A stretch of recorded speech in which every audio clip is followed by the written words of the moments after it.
तो गाइस अगर आप देखेंगे तो यहाँ पर हमने काफ़ी सारी सब्जियाँ लगाई हुई हैं, जिनमें कई सब्जियों में फ्रूटिंग भी आई हुई है। काफ़ी बड़ी-बड़ी, काफ़ी अच्छी फ्रूटिंग है और कुछ फ्लावरिंग स्टेज में है और इनमें भी अब फ्रूटिंग स्टार्ट हो गई है। कहीं-कहीं पर ये जो फ्लावर्स हैं, ये फ्रूट में कन्वर्ट हो रहे हैं और कुछ जो हमारे जैसे ये भट्टा है, उस वाले की हम एक हार्वेस्टिंग भी ले चुके हैं और इस वाले में कई सारे छोटे-छोटे से जो भट्टे हैं, वो हमारे आए हुए हैं। देखिए आप। काफ़ी छोटे-छोटे से भट्टे इनमें आ रहे हैं और यहाँ पर हमने मस्कमेलन लगाया हुआ है। इसको हिंदी में चिमड़ी भी बोलते हैं। तो इसमें भी देखिए कितनी सारी फ्लावरिंग है। जहाँ-जहाँ आप देखेंगे वहाँ-वहाँ आपको फ्लावरिंग दिखेगी और इसको हमने बाँधा हुआ है इस रस्सी की मदद से। इसको पूरा अटैच कर दिया है ऊपर, क्योंकि ये नीचे फैलेंगी तो फिर खराब हो जाएँगी, क्योंकि गर्मी पड़ रही है और फर्श ज़्यादा गर्म होता है तो हमारी जो पौधे हैं ये खराब हो जाएँगे, इसलिए इसको हमने ऐसे करके बाँध दिया है। और आज की वीडियो में हम बात करेंगे इस टमाटर और इस मिर्च के बारे में। इन दोनों में लग गया है रोग। इसमें अगर आप देखेंगे तो इसमें लगा हुआ है लीफ माइनर। इसकी पत्तियाँ पूरी ऐसी चुरचुरा गई हैं, तो इसको बोलते हैं लीफ माइनर। और आज हम आपको लीफ माइनर के पूरे स्टेज भी समझाएँगे। सबसे पहले बताएँगे लीफ माइनर होता कैसे है, लीफ माइनर को पहचानना कैसे है और सबसे मेन चीज़ कि लीफ माइनर से अपने पौधों को बचाना कैसे है। और साथ ही यहाँ पर लीफ कर्ल लगा हुआ है, तो इसके बारे में भी सेम हम जो कुछ आपको लीफ माइनर के बारे में बताएँगे, वो भी लीफ कर्ल के बारे में भी बताएँगे। तो फिर चलिए वीडियो को शुरू करते हैं और जानते हैं इन दोनों बीमारियों के बारे में विस्तार से। तो गाइस सबसे पहले हम बात करते हैं लीफ माइनर की। तो लीफ माइनर सबसे ज़्यादा टमाटर में देखा जाता है, उसके साथ ही बेला वर्गीय पौधों में भी देखा जाता है, जिसका एग्ज़ाम्पल आपके सामने रहा। ये मस्कमेलन की पत्तियों में भी आया हुआ है। ये देखिए आप, काफ़ी ज़्यादा है, ये जो पीली पड़ रही है ना, ये सब वही है, लीफ माइनर ही है ये। इसकी जो फर्स्ट स्टेज होती है वो कुछ ऐसी होती है।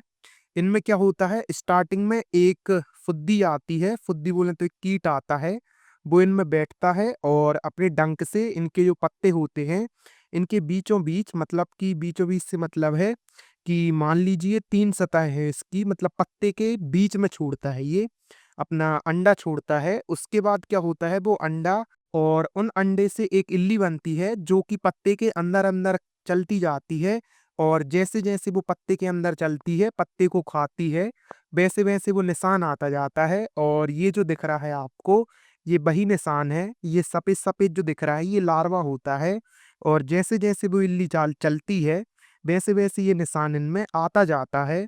तो ऐसा कुछ करके जो लीफ माइनर है, कीट है, वो अपना अटैक करता है और ये जो निशान आ रहे हैं, वो कुछ इस तरीके से ही बनते हैं।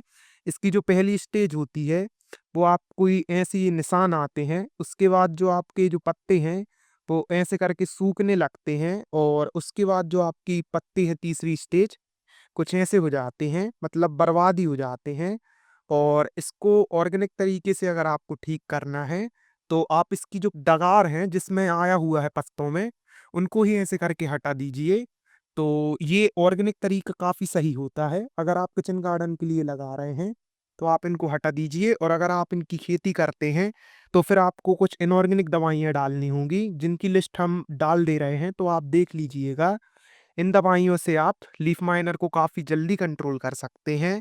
और अगर आप किचन गार्डन के लिए लगाए हुए हैं, तो आप उनकी पत्तियों को ही हटा दीजिए, आपका पौधा सेफ हो जाएगा।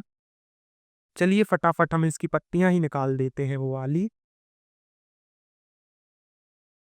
और आपको बता दें कि सेम लीफ कर्ल के साथ भी होता है। लीफ कर्ल को आप कैसे पहचानेंगे? आप इसको देखिए, ये जो पत्तियाँ हैं ये सिकुड़-मुकड़ जाती हैं और मुड़ जाती हैं, इसको लीफ कर्ल बोलते हैं।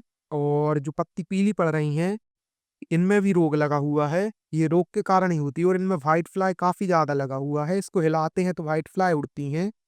तो लीफ कर्ल में क्या होता है, इनकी पत्तियों को भी अपन को हटा देना होता है। अगर अपन इनकी पत्तियाँ हटा देंगे, तो लीफ कर्ल से अपनी पत्तियों को अपन बचा सकते हैं। इसको ठीक करने का ऐसा कोई इलाज नहीं है, लेकिन हम आपको इनऑर्गेनिक दवाइयाँ बता दे रहे हैं। उनकी भी लिस्ट हम डाल दे रहे हैं, आप देख लीजिएगा। इन दवाइयों से आप और इनऑर्गेनिक तरीके से अपने पौधों को बचा सकते हैं। लेकिन अगर आप अपने किचन गार्डन के लिए लगा रहे हैं, तो हम आपसे हाईली रिकमेंड करते हैं कि आप उन पत्तियों को ही हटा दीजिए। उससे ना आपके जो पौधे हैं, उनमें कोई इम्पैक्ट पड़ेगा और आपके पौधे हेल्दी ही होंगे, क्योंकि आप वो हटा देंगे रोग वाली तो उनका जो रोग है वो दूसरी पत्तियों में नहीं जाएगा। एक फ़ायदा तो ये हुआ और दूसरा फ़ायदा क्या है कि जो रोग वाली पत्तियाँ हैं उनको हमने हटा दिया, तो आपके जो पौधों का जो न्यूट्रिशन है वो सही पत्तियों को मिलेगा और उनसे आपका पौधा हेल्दी होगा और जो उनमें फ्लावरिंग आएगी वो भी हेल्दी होगी। तो ऐसा कुछ करके आपको फ़ायदा ही मिलेगा और इसमें देखिए हमने काफ़ी हद तक हटा दिए हैं। ये वाली भी हटा दे रहा है और अभी हमारा पौधा फ्लावरिंग स्टेज में है, तो इसमें काफ़ी ज़्यादा ज़रूरी होता है ये सब करना। क्योंकि अभी जो आपके जो जितने भी न्यूट्रिशन आ रहे हैं, वो आपकी जड़ों से सीधे फ्लावर्स को मिलने चाहिए ताकि आपके जो फ्रूट्स आएँगे वो काफ़ी ज़्यादा हेल्दी रहेंगे। तो ऐसा कुछ करके आप लीफ माइनर और लीफ कर्ल को हटा सकते हैं। हमने इतनी पत्तियाँ निकाल दी हैं और इन पत्तियों का यूज़ आप कहाँ कर सकते हैं, ये हमने पहले भी काफ़ी सारी वीडियो में बताया है। और अगर आपने वो वीडियोस नहीं देखी तो चलिए एक बार और बता देते हैं आपको। इन पत्तियों को हम वहाँ इकट्ठा रखते जा रहे हैं और जब भी हम नया पौधा लगाते हैं तो गमला होता है जो हमारा उसके सबसे नीचे हम इसको डालते हैं और उसके बाद हम उनके ऊपर मिट्टी भरते हैं। क्योंकि जब वो नीचे हमारा रहता है तो ये खाद बनता रहता है और हमारी जो जड़ें हैं उनको भी काफ़ी सारा न्यूट्रिशन मिलता रहता है इनसे। ये डिकम्पोज़ होते रहते हैं और न्यूट्रिशन देते रहते हैं। तो ऐसा कुछ करके आप भी इनका यूज़ कर सकते हैं। तो आपको ये इन्फॉर्मेशन कैसी लगी हमें कमेंट करके ज़रूर बताएँ और ऐसी ही इंटरेस्टिंग वीडियोज़ के लिए अपने चैनल को सब्सक्राइब करें